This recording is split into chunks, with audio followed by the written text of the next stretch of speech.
Hello, everybody. My name is Beckwith, Paul Beckwith, and I'm going to talk all about the increasing ocean stratification. So the stratification of the ocean is separating into layers and results in less vertical mixing in the ocean. Now, we know vertical mixing is very important to sequester carbon, for example. The downwelling water from the surface to the ocean floor brings down lots of carbon. It brings down oxygen to oxygenate those areas for marine creatures, and it it also brings down heat. Right, over 90% of global warming, the heat from global warming, is going into heating the oceans. So that's a very, very important factor which keeps the atmosphere temperatures as stable as we've seen them. Without the oceans, you couldn't have life on this planet. Things wouldn't function. I mean, the heat capacity of water is at least 1,000 times that of the air. So the oceans are doing us a tremendous favor. And in fact, global warming is a little bit of a misnomer. It's really ocean warming. We're really an ocean planet. And the upwelling, which is more distributed, that's water coming from the deep ocean to the surface, is more distributed. It's not just in these chimneys and the poles where the downwelling occurs. That's vital for bringing nutrients up to the surface, which are very, very important for phytoplankton to proliferate, etc. So over the last number of decades, we've seen a steady increase in ocean stratification, which is a reduction of this vertical mixing. And if you go to the extreme where there's no vertical mixing, you end up with something called a Canfield Ocean, which is basically a dead ocean. And we don't want to reach that state, obviously. So these are all things I'm going to talk about. I'm wearing my Indiana Jones Explorer hat because I think I've told you in the past I've been a meteorological chaser or a storm chaser, trying to chase the storms and the tornadoes and so on. And more recently, I've become a meteoritical, explorer, if you like, or meteoritical. I think that's a word. Basically, I showed you this humongous magnet I have. It could lift 150 pounds. You can, if it gets a good grip. And I've been using it on my roof and on other areas, just walking down the street, having it in gutters and stuff to try to find iron-based meteorites. That's only about 10%. These are micrometeorites, very, very small visitors from outer space, the size of dust, essentially.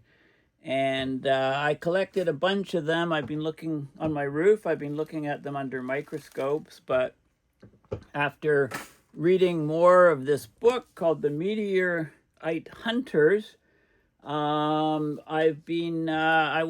I had to get some glass cut. The compartment separating the fridge broke, so I had to get some glass cut.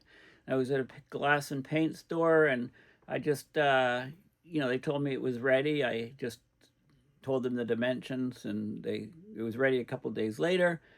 And then I asked the guy, I said, hey, you have any white tarps? And they had some great white tarps. So I bought a white tarp. It's 12 feet by 18 feet. So it's a decent, really large size. And my plan is to put it on my flat roof and anchor it on the sides and in the corners with some cinder blocks, and check it every couple days because if there's micrometeorites hitting my roof, right, these particles will appear on the white tarp surface, and I'll be able to see them very easily and go and check them, acquire them, take them off the tarp, and analyze them under a microscope to actually see if they're actually micrometeorites or if they're somehow industrial pollution For example, places that burn oil can send up fly ash, which is like a molten glass up into the air, and they can come down. Or car tires put up a lot of rubber particles, which can go up and come down. So we'll see. I can't assume that a black speck appearing on my white tarp is from outer space, but I can analyze it under a microscope and make that determination. So this is a new hobby, which I'm starting to do. So it should be interesting, and I'll keep you up to date on the results. If it is micrometeorites, most of them are coming from within the solar system. Basically, they've been dust floating around in space for, and if you find a certain type of chondrite with these chondrules inside in these micrometeorites, if you see white specks in it, that's calcium-based minerals which have been dated to 4.56 billion years ago. So if you actually think about it, on your rooftop, you could have objects that have traveled through space, millions of miles, have been up there for billions, not millions, but billions of years, and date back to the formation of Earth 4.56 billion years ago. We had a huge cloud of dust, it coagulated, the sun formed, and you had a disk surrounding it. All the inner planets, the rocky planets started forming, and the outer gas planets, and so on, and the evolution of our solar system. These little micrometeorites could be up on your roof. How do you know? So anyway, the white tarp I think is good, because if I check it every few days and something, I'll be able to notice quite clearly, something has just appeared that wasn't there the day before, for example. And I'll be able to get an idea of micrometeorite flux in Ottawa, and also other pollutants in the flux of them coming down. And these are such small particles, they come down very softly, very gently, right? They're very, very light, so they're not falling at very fast speeds. Anyway, let's go to ocean. You can obviously tell I'm kind of excited about this new micrometeorite exploration but anyway, I want to talk about ocean stratification. And why I'm talking about that is because this is a peer-reviewed paper that was just published September 30th, 2025 online, Ocean Stratification in a Warming Climate. Many authors, you might recognize some of the names here, Trenberth, Mann, and a lot of Chinese authors. So what does it say? Well, the ocean is highly stratified. We have warm, fresh water sitting on top of cold, salty water, right? Warm, fresh water is light, smaller density. Cold, salty water, denser, so it's below. And this separation of density, it influences vertical oceanic exchange or vertical mixing of heat, right? Heat goes downwards, carbon goes downwards. The ocean sequesters carbon. It's a huge carbon sink. Oxygen goes downwards, becoming available to marine life through the water column on the ocean floor. And nutrients generally build up in the ocean floor, and they come up to the surface by upwelling and are vital for the marine food chain, the whole ecology of the ocean. So this is a review paper. They look at the observed and projected stratification shifts of the ocean and their impacts. So basically warming ocean, the water's lighter at the surface. Salinity changes. If the ocean's fresher, lower salinity, it's lighter. So the ocean density, the density of the ocean, the 3D field of the different layers, the stratification, these things have led to a 0.8% per decade increase in the stratification, basically, in the global upper 2,000 meters of the ocean since the 1960s. Okay, so each decade, just under 1% increase in the stratification, which I'll tell you how that's measured in a few minutes. The increase in stratification is most pronounced in the tropics, where the water's warming up the most. It's primarily driven by temperature changes, by warming of the ocean. Models project that this is going to increase greatly in the future, with global 0 to 2,000 meter stratification increasing 0.7, 1.4, or 2.9, and that's percent per decade, you know, in the future relative to what it's doing now under the different socioeconomic pathways. So this is if we greatly reduce greenhouse gas emissions, which we're not. This is the mid-range, and this is where we're heading. We're actually heading at this or above. So we're talking about a huge increase in ocean stratification moving forward, with all of these negative effects it will have on the planet. This will have important climate and ecological consequences. It'll alter the ocean heat uptake. So if less heat's being taken up by the oceans, more is going into the atmosphere. The ocean currents, especially the ones leading to vertical mixing, so the AMOC, the SMOC, things like that. With much warmer oceans and marine heat waves, we'll have much greater tropical cyclone intensity, much more powerful hurricanes, you know, storms of our grandchildren, as Hansen called it in his book from a decade ago. Marine ecosystems will suffer, and we'll have a lot more extreme events, marine heat waves, etc. Of course, it says further research should better quantify the changes in stratification at critical layers and help us understand the drivers and impacts. Now, this is behind a paywall. This is in the Nature, nature.com, you know, one of the most prestigious journals, especially, you know, in science overall. Now, before I talk, I did manage to get a lot of that paper, but before I do, I want to talk a little bit about, you know, how do we measure ocean stratification? So the Wikipedia page is great. Ocean stratification talks all about how it's changed, you know, between 1960 and 2018. Upper ocean stratification increased between 0.7 and 1.2% per decade due to climate change. You know, they talk about how it's measured and the density of the water depending on temperature, salinity, and pressure. And they show this is the halocline is the salt, the different salinity levels. So water's fresher at the top, rain's falling in, that it gets the salinity, how the salinity changes in the ocean. Okay, it's actually greater here at the right near the surface, and then there's a layer here. This is about 1,000 meters down where it's minimizes, and it increases, and so on. And then the thermocline, as you go deeper in the water, the temperature drops. It drops sharply past this thermocline.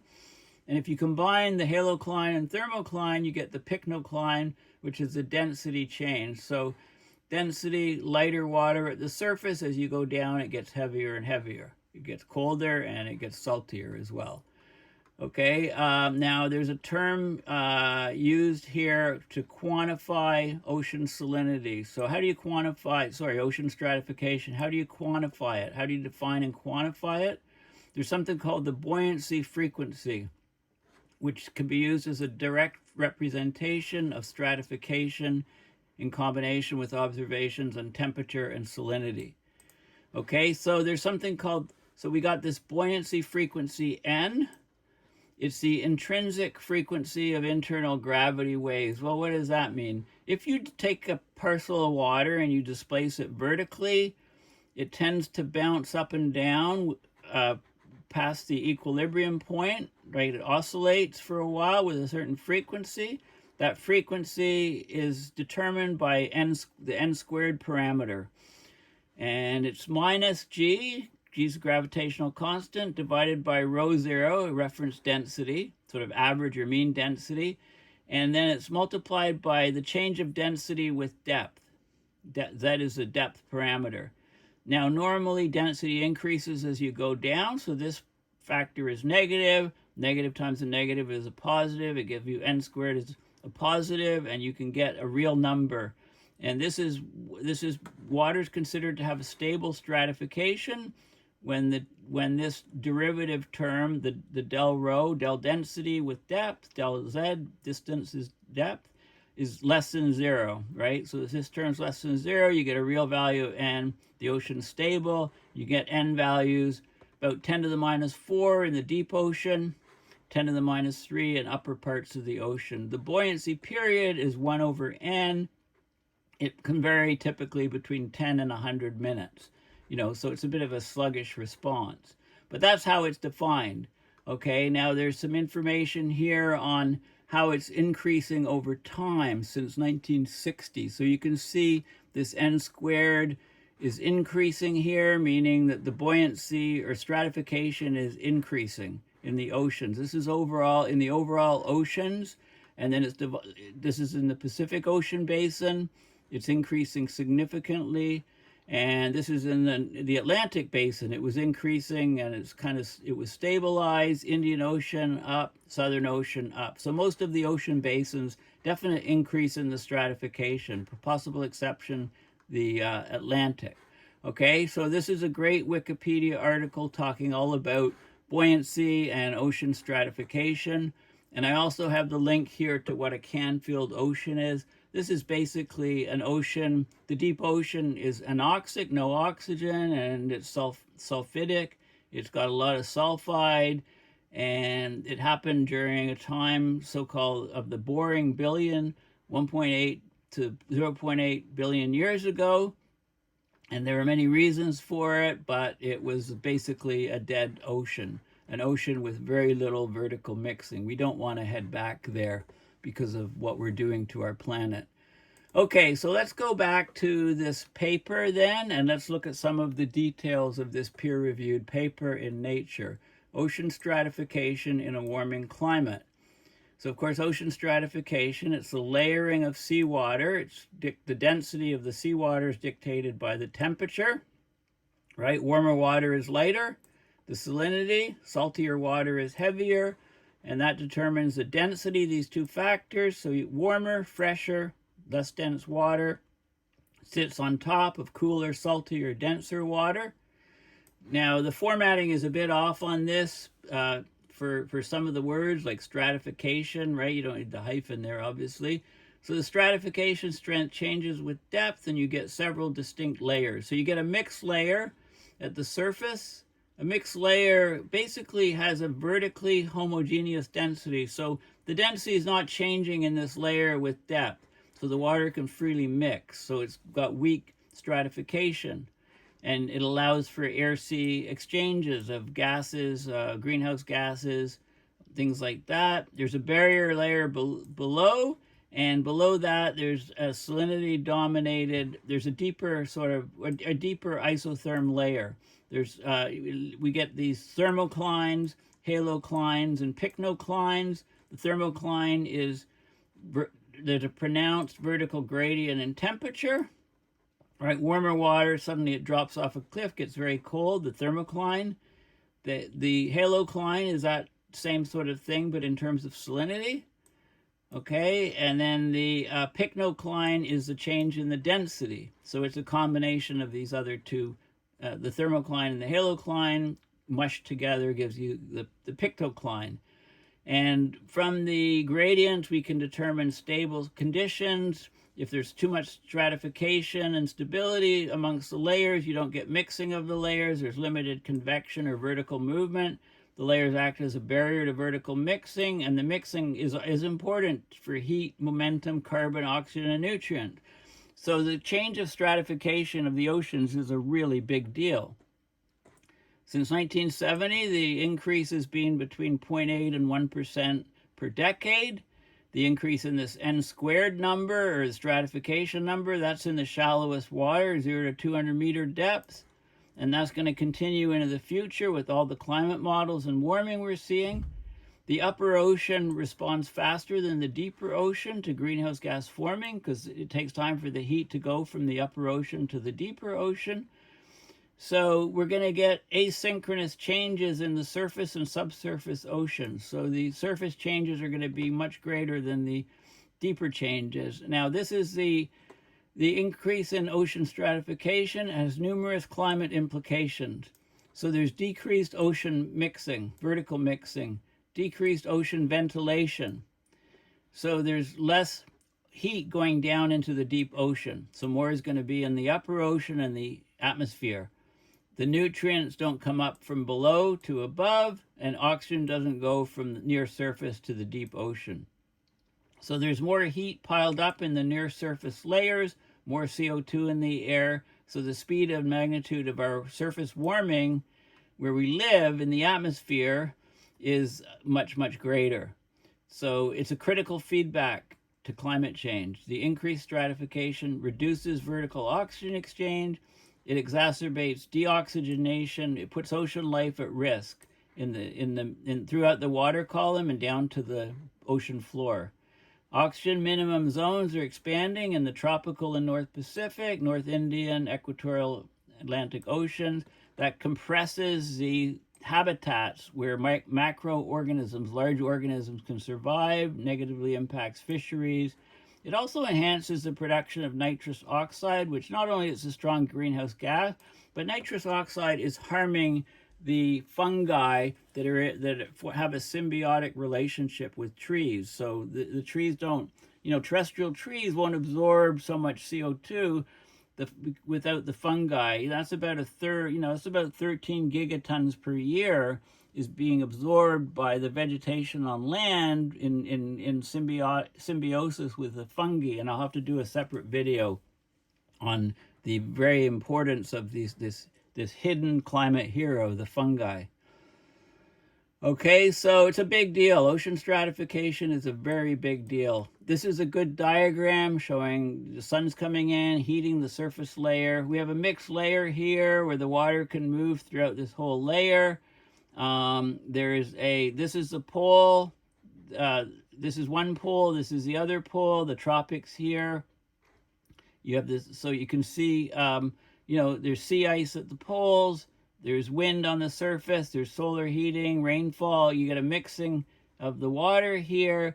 The pycnocline or density layer, it changes over time. There's a permanent pycnocline down here, but there's a seasonal one, the level of which changes depending on the season. As the ice is forming, it rejects brine. The brine sinks down. That's the chimneys that descend down to the ocean floor, right? Part of the thermohaline circulation, the AMOC and SMOC in respective hemispheres. Upwelling, mixing, dense water formation here. Okay, so this is, so with stratification, the ocean, there's much less vertical mixing. There's much less upwelling, much less downwelling at the poles, much less mixing, and it's a big problem, a huge problem.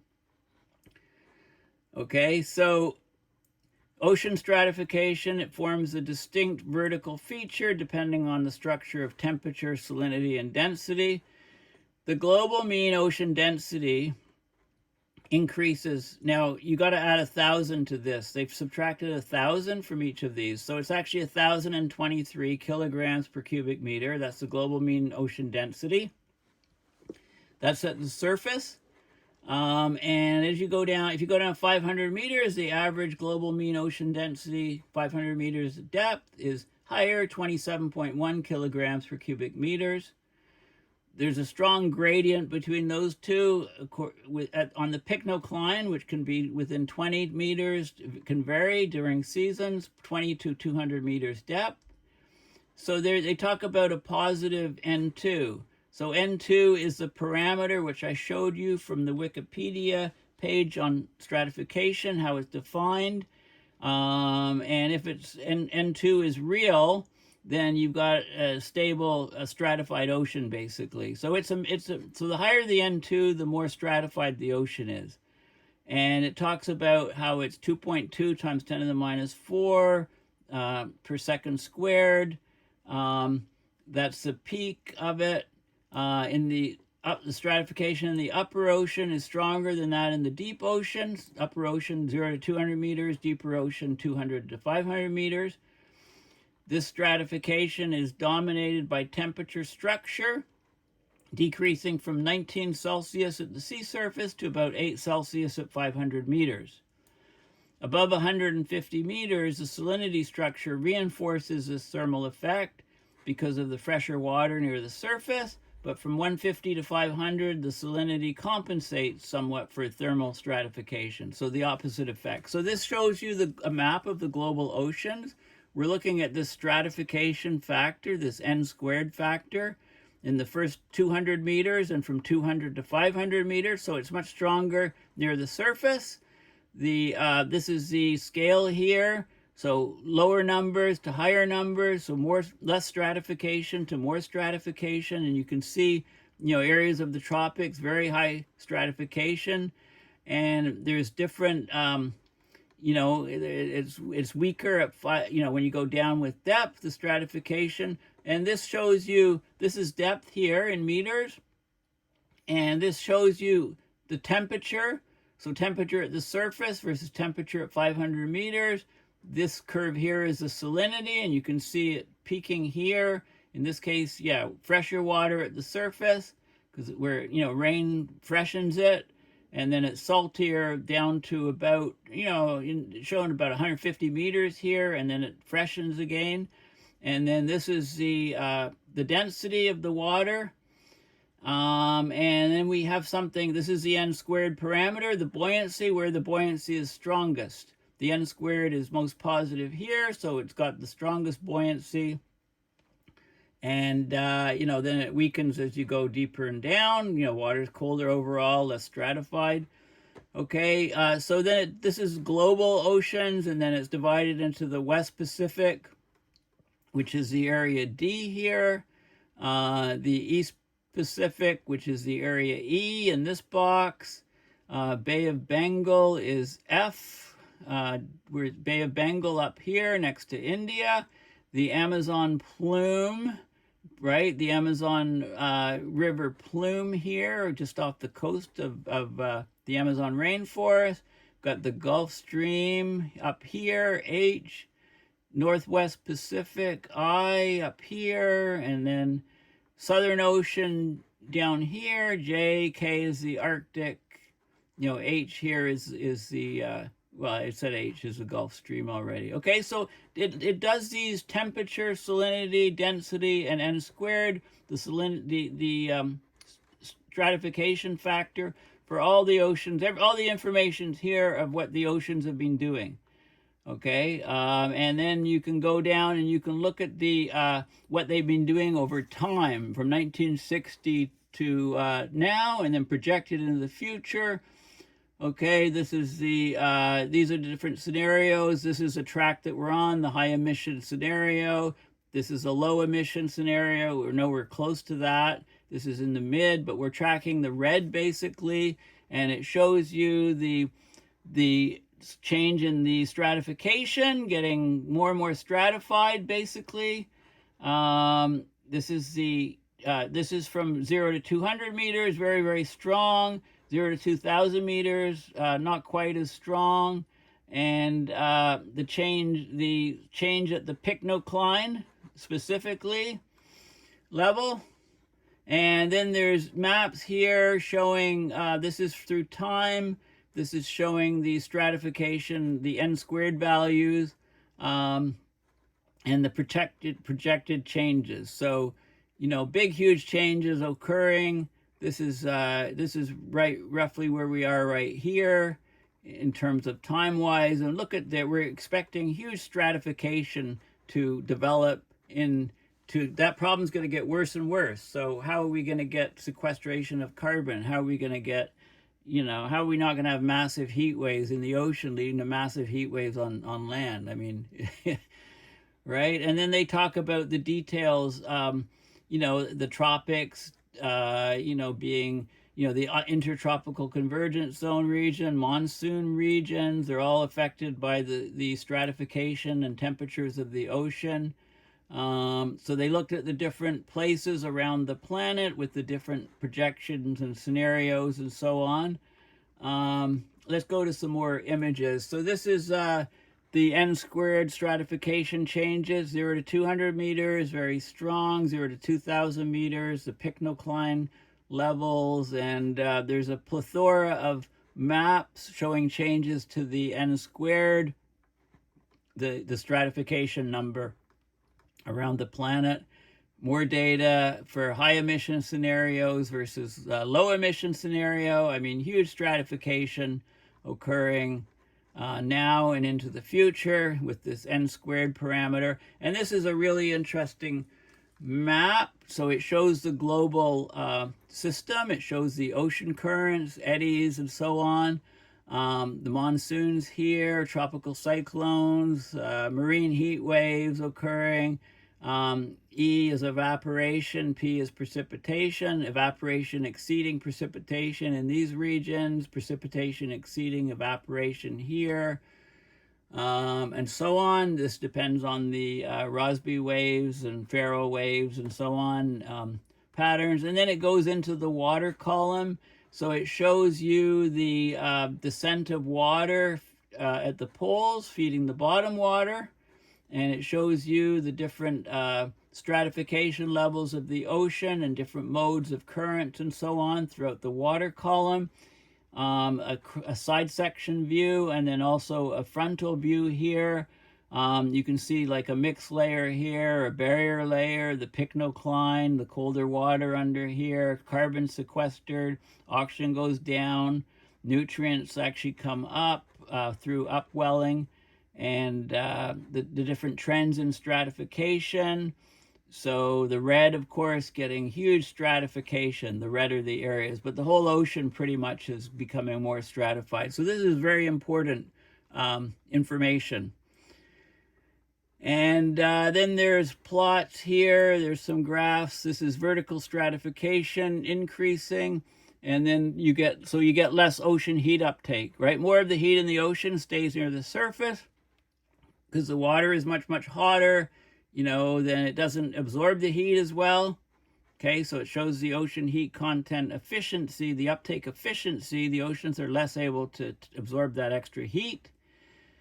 Western boundary currents intensifying, overturning circulation strength,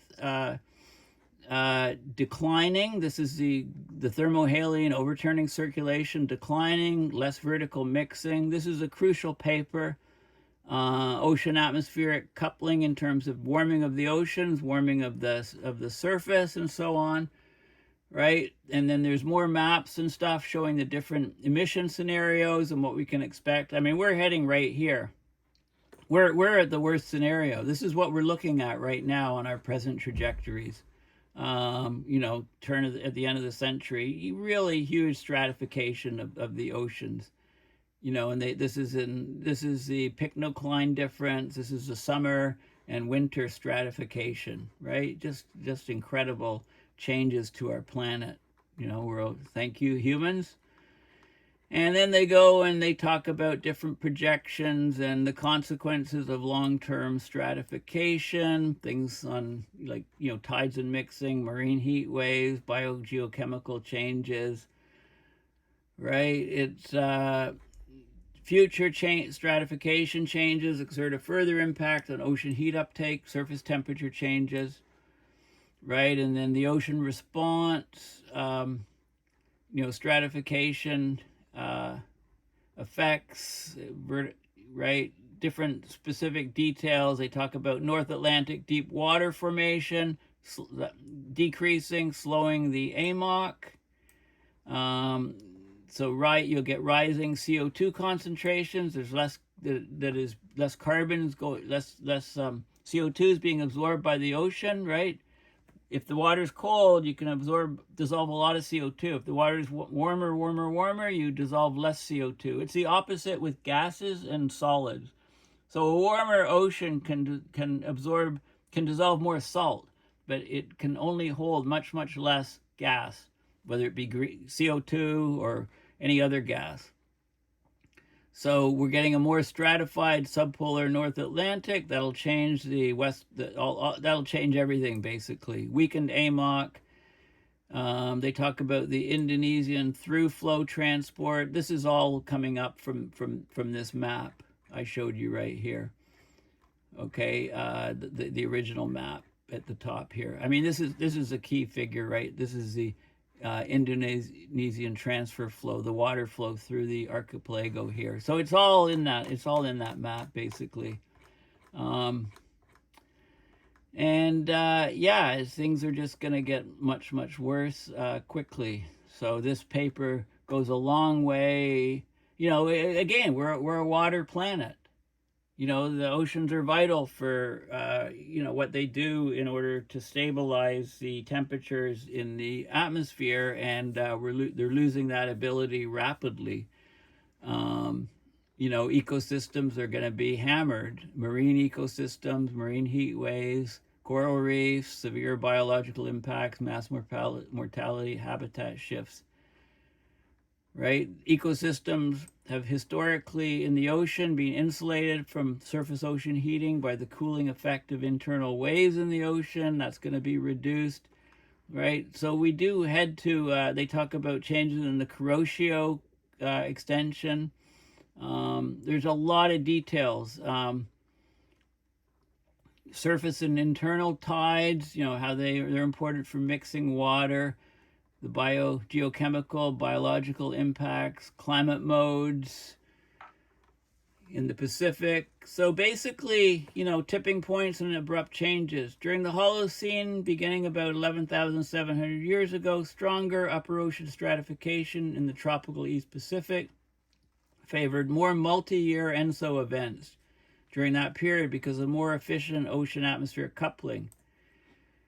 These investigations suggest a crucial role of stratification in paleoclimate changes. Well, we're seeing this modern climate observations with, you know, keep seeing what they're doing, looking at putting them in the paleoclimate perspective. It offers critical insights into climate system responses in the current and future climate. And those things are pretty dire, is what it's showing us, basically. Anyway, this is a very important paper. So we really don't want to head to a Canfield Ocean. This is a very critical Wikipedia site on ocean stratification, and it defines things like the n-squared, etc. And this paper is just fantastic paper. One can learn so much from this on how the ocean is responding to abrupt climate system change. So thank you for listening. Please go to my website, paulbeckwith.net, and donate at PayPal to support my research and videos. I also, if you're on some social media platform, Mastodon or Threads or Substack or, you know, anything else, you know, I'm on Truth Social as well. There you go. You can find me posting my videos on Truth Social. Anyway, please, you know, share widely, encourage people to subscribe to my YouTube channel. I'm just trying to educate people, the general public, in sort of everyday language on the latest peer-reviewed science and what it means for us now and what it will mean for us in the near term and further term future. Okay, so thanks for listening, and bye for now.